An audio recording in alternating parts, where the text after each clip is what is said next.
Hey everyone, welcome to this week's episode with Spiritual Connections by Joelle. I'm your host, Joelle Burns, Divine Psychic Medium, Alien Channeler, all the things, guys. So, this week's episode, I want to go over all tools used by psychics. So we've talked about psychics and mediumship and what's the difference. So I'll talk about it again so that way you guys can understand for context of this episode in case you haven't listened before.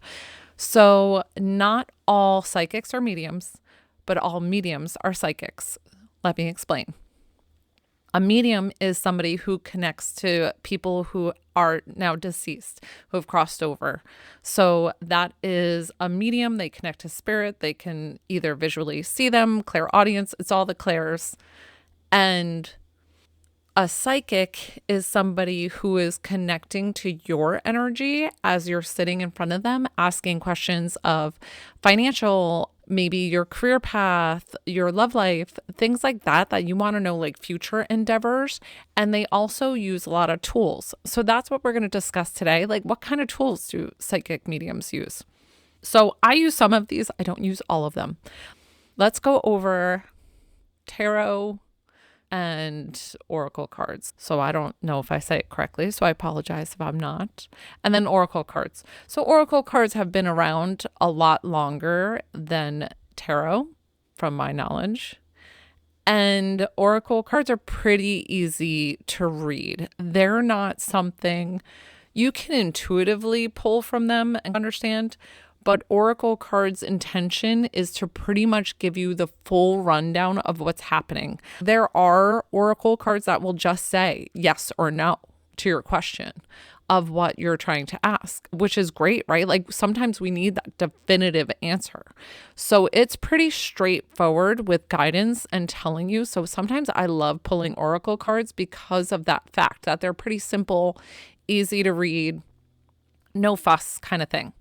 Tarot can be much more in depth. They're going to be a deeper meaning to really intuitively get the sense of what is this card saying? What is it reading?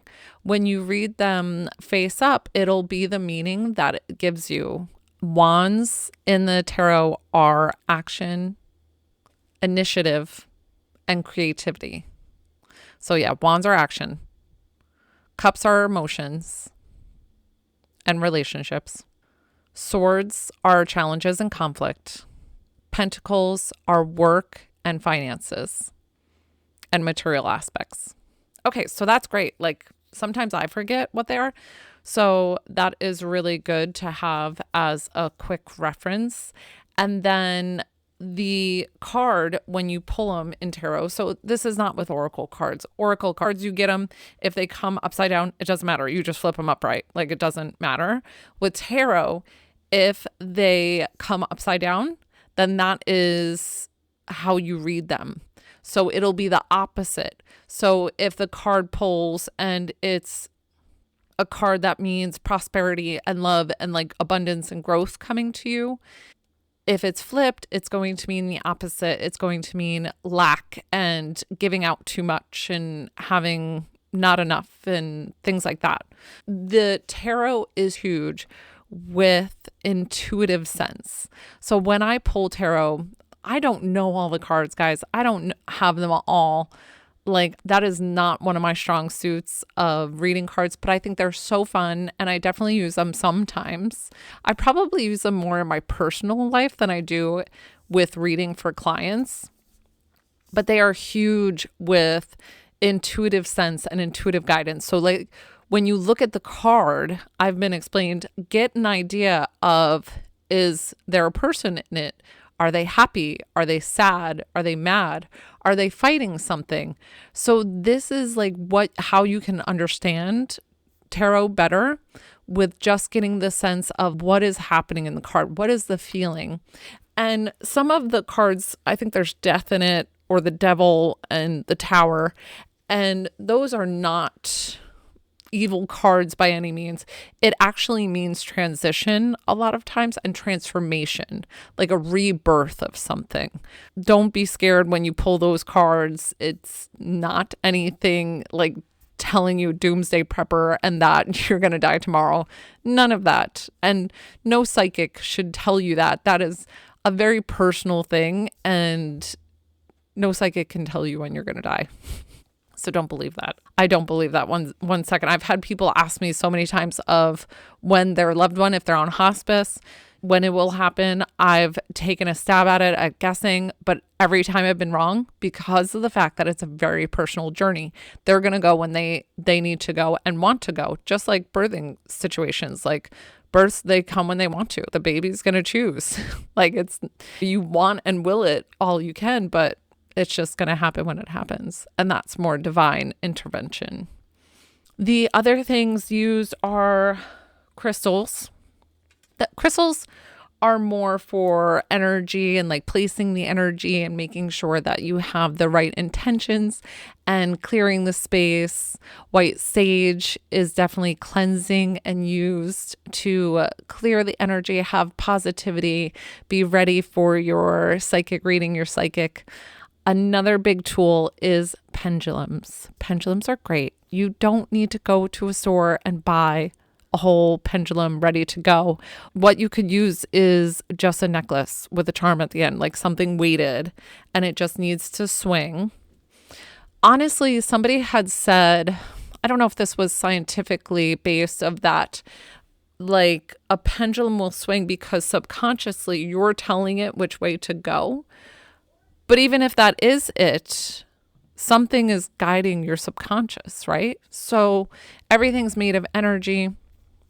When I've used the pendulum, I've had answers that have come up for me in guidance, and I ended up having to redo it or rethink it because it ended up telling me that, oh, I was going to definitely move, and we never did. So sometimes I take whatever all these psychic tools with a grain of salt because of the fact that that's exactly what it's used for, is to have fun, be playful, and be lighthearted. Don't take it so seriously and hold every truth through these tools. So with pendulum, when you hold the necklace, pendulum, whatever you have, and you're holding it, you're going to place your hand underneath the pendulum like this.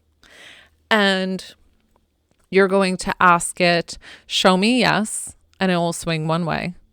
And then show me no, it'll swing the other way. Show me maybe, it should swing in a circle. Then you can set the intention and ask one question at a time. Make sure your mind is clear so that way it's just one question, because otherwise it can get confused. Because if you're thinking, should I get this job? Should I do that? Should I do this? Should I do that? And you're asking like a million things all at once, it's going to be confused and give you not a correct answer. So please ground your energy, be ready for the questions. Pretty much with cards too, is that you want the intention to be nice and clear. When you reset cards, you can clear them by saging them to your own energy. I knock 3 times on the deck. 1, 2, 3. To set the intention and give it one question that I want answered or guidance on, or if I'm setting it for a client or whomever, I do the 3 knocks on the deck to clear it. It's like the Father, Son, and the Holy Ghost kind of thing. I don't know what it is, but I've seen it. I do it that way. So that way it can be cleansed and ready to work with and to give you the best guidance.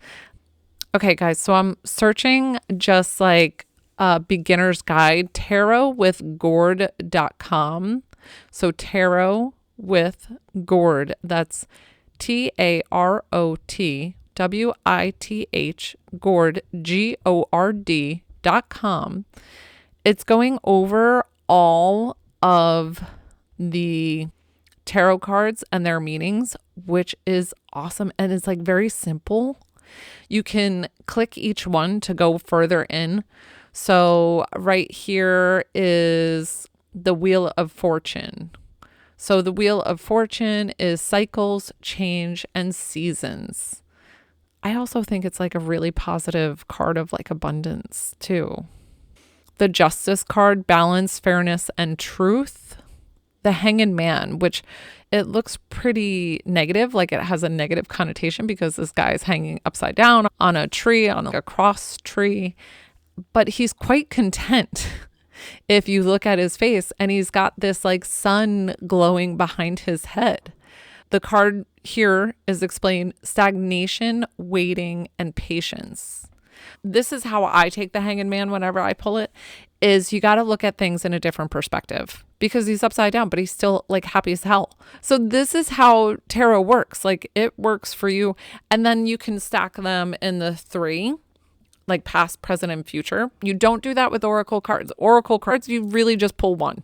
You could pull another one if you have another question kind of thing. But tarot, you're going to want the 1, 2, 3, or then you can do like a circle. You can, whatever you want, however you lay them down, and you're going to know, you're going to get the storyline of what's happening with all the cards pulling out. See, the Devil card they're explaining is control, obsession, and comfort.